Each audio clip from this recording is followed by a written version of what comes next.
Novel محبت سے خدا تک کا سفر، تحریر مہوش صدیق، قسط نمبر 42۔ السلام علیکم سر۔ لاؤنج میں اچانک زمان کی آمد نے ان سب کی توجہ بے اختیار اپنی جانب مبذول کروا لی۔ وعلیکم السلام۔ آؤ زمان بیٹھو، میں ابھی چائے منگواتا ہوں۔ اذلان نے آہل کو ایک سائڈ پر بٹھاتے زمان کو اپنے سامنے صوفے پر بیٹھنے کا اشارہ کیا۔ نہیں سر، وہ مجھے ابھی کسی ضروری کام کے سلسلے میں باہر جانا، میں تو بس یہ ٹکٹس دینے آیا تھا۔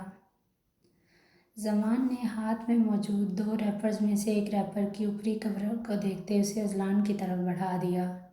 ٹکٹس؟ اذلان کے بولنے سے قبل ہی آسماں بیگم بول اٹھیں۔ جی ماما، وہ ایک فلم کی شوٹنگ کے لیے out of city Khyber Pakhtunkhwa جانا تھا، اس لیے زمان سے کہہ کر ٹکٹس بک کروائی تھی۔ اذلان نے جواب دینے کے بعد سرسری نگاہوں سے بے اختیار زینب کی طرف دیکھا۔ او اچھا، آسماں بیگم نے آہستگی سے مسکراتے اس بات میں سر ہلا دیا۔ انکل، یہ آپ کی ٹکٹ جو آپ نے بک کروانے کے لیے کہی تھی۔ زمان نے ہاتھ میں پکڑا دوسرا لفافہ سکندر شاہ کی جانب بڑھا دیا۔ بابا، آپ کی ٹکٹ؟ آپ کہاں جا رہے ہیں؟ اذلان کا انداز سوالیہ اور حیرت پر مبنی تھا۔ اذلان، یہ ٹکٹ میری نہیں، زینب بیٹی کی ہے، وہ بھی کچھ دنوں کے لیے ہری پور جانا چاہ رہی ہیں۔ سکندر شاہ نے ہاتھ میں پکڑا لفافہ کھولے بنا ہی زینب کی جانب بڑھا دیا، جسے زینب نے فوراً پکڑ بھی لیا۔ ہری پور؟ اذلان حیرت کے سمندر میں غوطہ زن ہو چکا تھا، اس کی نگاہیں زینب کے سراپے سے ایک پل کے لیے بھی ہٹ نہیں پا رہی تھیں۔ زینب اچھی طرح جانتی تھی اذلان کو یہ خبر سن کر حیرت کا شدید جھٹکا لگا ہوگا، اس لیے اس کی جھکی نگاہیں اوپر اٹھنے سے انکاری ہو گئیں۔ ہاں، ہری پور۔ زینب نے کچھ دن پہلے مجھے کہا تھا کہ وہ اپنی فیملی کے پاس جانا چاہتی ہیں۔ بیچ میں ولیمے کی تقریب آ گئی، اس لیے فنکشن ختم ہوتے ہی میں نے سکندر صاحب سے کہا تھا یہ ٹکٹ بک کروانے کے لیے۔ آسماں بیگم کا تفصیلی جواب سنتے ہی اذلان کے چہرے پر کئی رنگ ایک ساتھ آ کر گزر گئے۔ تم تو ایسے شو کر رہے ہو جیسے یہ خبر تمہیں ابھی ابھی پتہ چلی ہے۔ کیا زینی نے پہلے تمہیں اس بارے میں انفارم نہیں کیا؟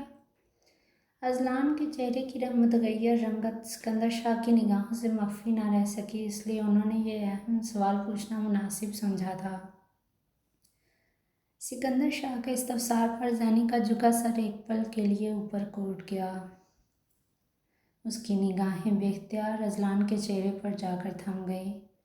وہ اس وقت اسے ہی غیر یقین نگاہوں سے دیکھ رہا تھا۔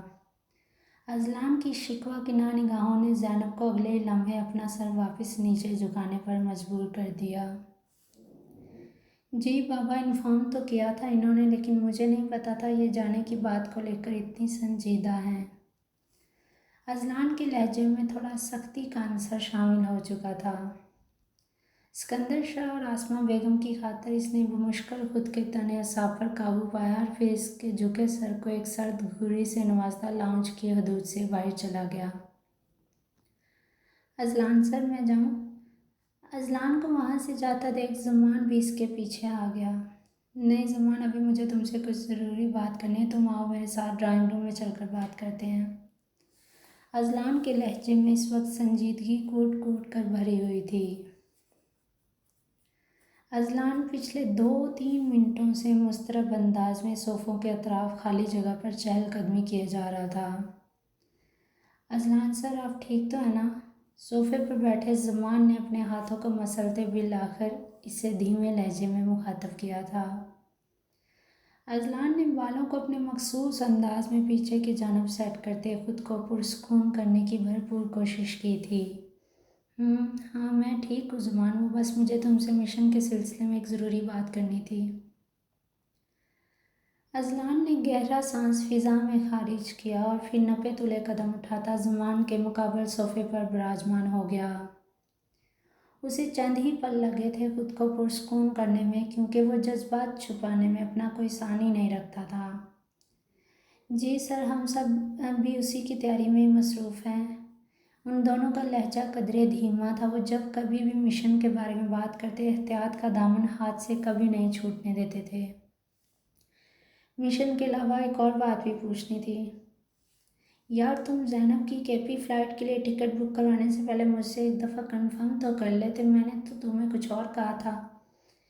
یہ پریشانی سے حواس باختہ کر رہی تھی، اس لیے اس نے پہلے اس ٹاپک پر ہی بات کرنا ضروری سمجھا تھا۔ اس کے دماغ میں سوچوں کا ایک گہرا جال بچھ چکا تھا۔ ایکچولی سر، جب سکندر انکل کا فون آیا اس وقت میں ہم سب کی ٹکٹس ہی بک کروا رہا تھا، اس لیے میں نے آپ کی اور بھابھی کی ٹکٹ ایک ساتھ بک کروا دی۔ سوری سر، وہ مشن کے چکر میں آپ کو انفارم کرنا یاد ہی نہیں رہا۔ زمان نے ہچکچاتے ہوئے اپنا مداح بیان کر دیا۔ اور باقی سب؟ اذلان نے باقی سب ٹیم کی ٹکٹس کا پوچھا۔ سر ہم سب آپ کے فوراً بعد جو نیکسٹ فلائٹ ہوگی اسی کے ذریعے KP پہنچیں گے انشاءاللہ۔ میں نے بھابھی کی خاطر باقی ساری ٹیم کی ٹکٹس اگلی فلائٹ پر منتقل کر دیں۔ زمان کی پوری بات سننے کے بعد اذلان کے چہرے پر بے ساختہ دھیمی مسکان در آئی۔ زمان اذلان کی پوزیسونیس کی عادت سے بخوبی واقف تھا۔ اس کی پہلی ترجیح اپنی فیملی کی پرائیویسی کا خیال رکھنا ہوتا تھا، اس لیے اس جنگل کے حادثے کے بعد سے زمان اس بارے میں کبھی کوئی رسک نہیں لیتا تھا۔ Okay good. جیسے اس کے دل کو کچھ سکون ملا تو وہ اپنے دماغ کو مختلف سوچوں سے آزاد کرتا پوری طرح مشن کی طرف متوجہ ہو گیا۔ زمان ہم ان کے مقررہ شہر تک تو پہنچ گئے، اب ہمیں FIA کے ذریعے ان کی فون کالز ٹریس کرنی ہے اور پھر وقت سے پہلے ٹارگٹ تک رسائی حاصل کرنی ہے۔ زمان کی پوری مشن رپورٹ سننے کے بعد اذلان نے اپنا اگلا لائحہ عمل اس کے گوش گزار کر دیا۔ جی سر، یہ کام JD کے سپرد کر دیا گیا۔ اسی شہر میں آپ کی شوٹنگ کا ہونا ہمارے لیے بہت معاون ثابت ہوگا۔ آپ کی وجہ سے کسی کو ہم پر کوئی بھی شک نہیں گزرے گا۔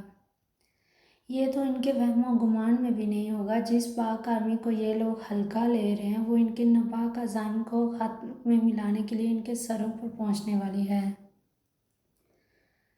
زمان کے لہجے میں حب الوطنی کی جھلک نمایاں ہو رہی تھی۔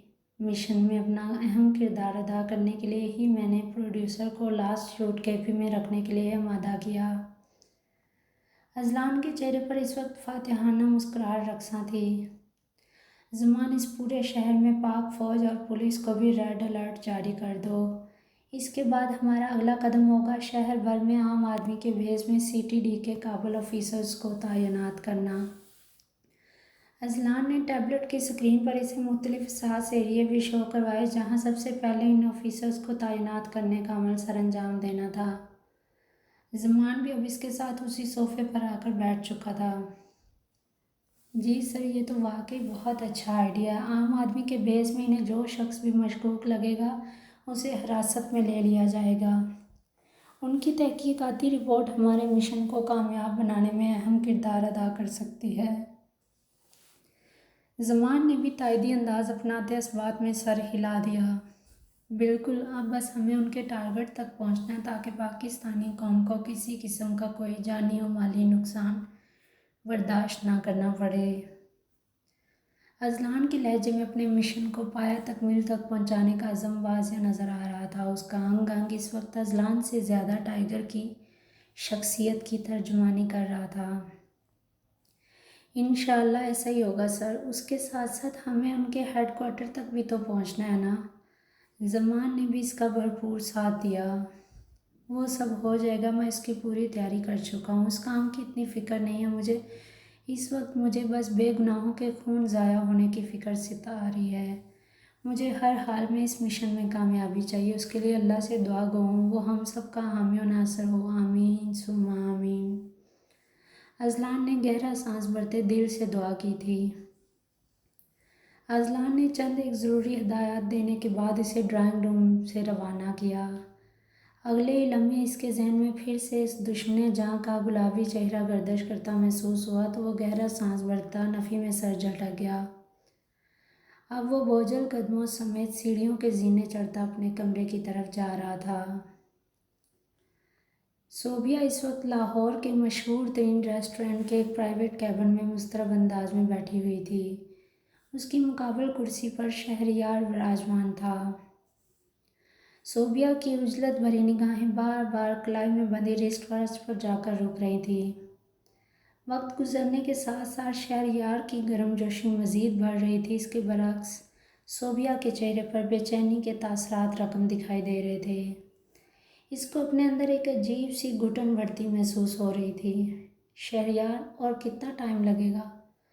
صوبیہ نے کئی بار کا کہا جملہ پھر سے دہرا دیا۔ اس کے سامنے رکھا کافی کا کپ کب کا ٹھنڈا ہو چکا تھا۔ اس نے پانی کے سوا ابھی تک اور کسی چیز کو ہاتھ نہیں لگایا تھا۔ بس صوبیہ، کچھ دیر اور۔ معافی چاہتا ہوں، میری وجہ سے تمہیں اتنا ویٹ کرنا پڑ رہا۔ شہریار نے کمال اداکاری کا مظاہرہ کرتے بیچاری صورت بنائے۔ اٹس اوکے شہریار، دراصل آج رات کو میری فلائٹ ہے نا، اس لیے تھوڑا عجلت میں ہوں۔ صوبیہ نے دھیمے سے مسکراتے اس کے چہرے پر چھائی شرمندگی کم کرنا چاہی۔ تم انہیں میسج کرو نا، اور کتنا ٹائم لگے گا ان کو یہاں تک پہنچنے میں؟ صوبیہ نے موبائل کی جانب اشارہ کرتے شہریار کی توجہ بھی اسی جانب مبذول کروائی۔ ہاں میں کرتا ہوں، میسج کیوں کرنا، سیدھا فون ہی کرتا ہوں۔ شہریار ایک پل کے لیے گڑبڑا سا گیا، مگر پھر جلدی سے خود کے اعصاب پر قابو پائے صوبیہ کو مطمئن کرنے کی کوشش کی۔ ہاں یہ بھی ٹھیک ہے، کرو انہیں فون اور پوچھو کہاں تک پہنچی ہیں وہ ہم کب سے یہاں بیٹھے ان محترمہ کا ویٹ کر رہے ہیں، اور وہ ہے کہ آگے ہی نہیں دے رہی۔ صوبیہ کو شہریار کی گرل فرینڈ پر شدید غصہ آ رہا تھا، مگر وہ شہریار کا دل نہیں دکھانا چاہتی تھی، اس لیے اپنے تاثرات چھپانے کی پوری کوشش کر رہی تھی۔ اندر ہی اندر اسے خود پر بھی تاؤ آ رہا تھا کہ اس نے یہاں شہریار کے ساتھ آنے کے لیے آخر حامی بھری کیوں، مگر وہ کیا کرتی؟ شہریار نے بھی اسے اتنا ایموشنلی بلیک میل کیا کہ اسے مجبوراً رضامندی ظاہر کرنی پڑی۔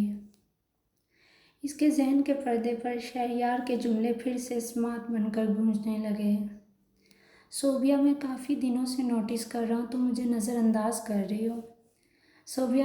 شہریار نے صوبیہ کو لاؤنج میں تنہا بیٹھے دیکھا تو موقع ملتے اس کے مقابل صوفے پر آ کر بیٹھ گیا۔ اس نے چہرے پر یاسیت کا گہرا رنگ پھیلا رکھا تھا۔ نہیں شہریار، میں ایسا کیوں کروں گی بھلا؟ تم میرے کولیگ ہونے کے ساتھ ساتھ ایک اچھے دوست بھی ہو، دوستوں کو کون نظر انداز کرتا ہے بھلا؟ صوبیہ نے ہاتھ میں پکڑا جوس کا گلاس واپس ٹیبل پر رکھا، پھر نرم لہجے میں گویا ہوتی اس کی غلط فہمی دور کرنے کی کوشش کی۔ وہ ابھی بھی اسے ایک اچھا دوست ہی سمجھتی تھی۔ ہاں البتہ جب سے انس نے اسے شہریار سے دور رہنے کا کہا، وہ اس کے سامنے پہلے کی نسبت کافی ریزرو سا رہنے لگی تھی۔ اپنے اس بیگانہ رویے کے باوجود اسے شہریار کے رویے میں ذرہ برابر بھی تبدیلی نہ محسوس ہوئی تو وہ اندر ہی اندر اپنے کیے پر شرمندہ ہونے لگی تھی۔ کبھی کبھار تو اسے انس پر بھی غصہ آنے لگتا کیونکہ وہ اس کے ساتھ بہت روڈ بیہیو کرتا تھا۔ باقی ساری کاسٹ کے ساتھ اس کا رویہ دیکھنے لائق تھا، لیکن شہریار، اسے تو وہ جب بھی دیکھتا ہمیشہ قہر برساتی نگاہوں سے ہی دیکھتا تھا۔ مجھے تو ایسے ہی لگ رہا جب سے تمہاری دوستی اس انس سے ہوئی ہے تمہارے رویے میں کافی تبدیلی محسوس کی میں نے۔ شہریار نے جال پھینکنا شروع کر دیا۔ پتہ نہیں اس لڑکے کو مجھ سے کیا پرابلم ہے، اس کا جب دل چاہتا ہے وہ مجھے سب کے سامنے ذلیل کر کے رکھ دیتا ہے، ایسے جیسے اس کی نظر میں میری عزت دو کوڑی کے برابر بھی نہیں ہے۔ شہریار نے ٹیبل پر موجود ٹیشو باکس میں سے چند ٹیشوز نکالتے اپنے نادیدہ آنسوؤں کو صاف کیا۔